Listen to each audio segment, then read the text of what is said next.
বিপ্লবীদের সন্ত্রাসবাদীর তকমা দিল বাংলার বিশ্ববিদ্যালয়, সেই বিষয়টি নিয়ে বিতর্ক শুরু হয়েছে।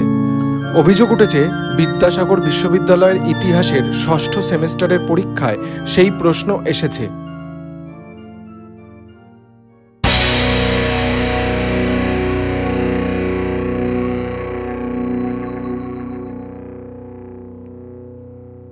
প্রশ্নটা ছিল, মেদিনীপুরের 3 জন জেলা ম্যাজিস্ট্রেটের নাম করো যারা সন্ত্রাসবাদীদের দ্বারা নিহত হন। ইতিহাসবিদরা জানিয়েছেন 1930 সাল নাগাদ মেদিনীপুরে পরপর 3 বছর 3 অত্যাচারী জেলাশাসককে হত্যা করা হয়েছিল। 3 জনই ভারতীয়দের উপরে অকথ্য অত্যাচার চালাতো। তার জেরেই 3 জনকে হত্যা করেছিলেন বাংলার বিপ্লবীরা। প্রথম জেলাশাসক পেডিকে হত্যা করেছিলেন 2 বিপ্লবী, বিমল দাশগুপ্ত এবং জ্যোতিজীবন ঘোষ। পেডির মৃত্যুর পরে মেদিনীপুরের জেলাশাসক হয়েছিল ডগলাস। সেও পেডির মতো অত্যাচারী ছিল। 1932 সালে তাকে গুলি করে হত্যা করেছিলেন বিপ্লবী প্রদ্যুৎ ভট্টাচার্য এবং প্রভাংশু পাল। তারপর মেদিনীপুরের জেলাশাসকের পদে বসেছিল বার্জ। 1933 সালের সেপ্টেম্বরে তাকে হত্যা করেছিলেন বাংলার 2 বিপ্লবী, অনাথ বন্ধু পাঁজা এবং মৃগেন্দ্রনাথ দত্ত।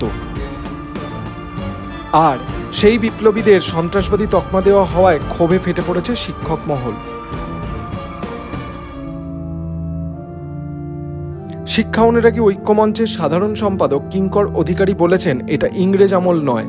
ইংরেজরা ভারতবর্ষকে শাসন করছে না। স্বাধীন ভারতের একটি বিশ্ববিদ্যালয়ের প্রশ্নপত্রে বিপ্লবীদের যেভাবে সন্ত্রাসবাদী হিসেবে দাগিয়ে দেওয়া হয়েছে তা চূড়ান্ত লজ্জার। ছাত্রছাত্রী এবং সমাজের কাছে বিপ্লবীদের কালিমালিপ্ত করার প্রয়াসকে ধিক্কার জানায়। অবিলম্বে বিশ্ববিদ্যালয়ের তরফে ভুল স্বীকার করা হোক, না হলে মনে করব ইচ্ছাকৃতভাবে এই কাজ করা হয়েছে। যদিও বিষয়টি নিয়ে আপাতত বিশ্ববিদ্যালয়ের কর্তৃপক্ষের তরফে কোনো মন্তব্য করা হয়নি।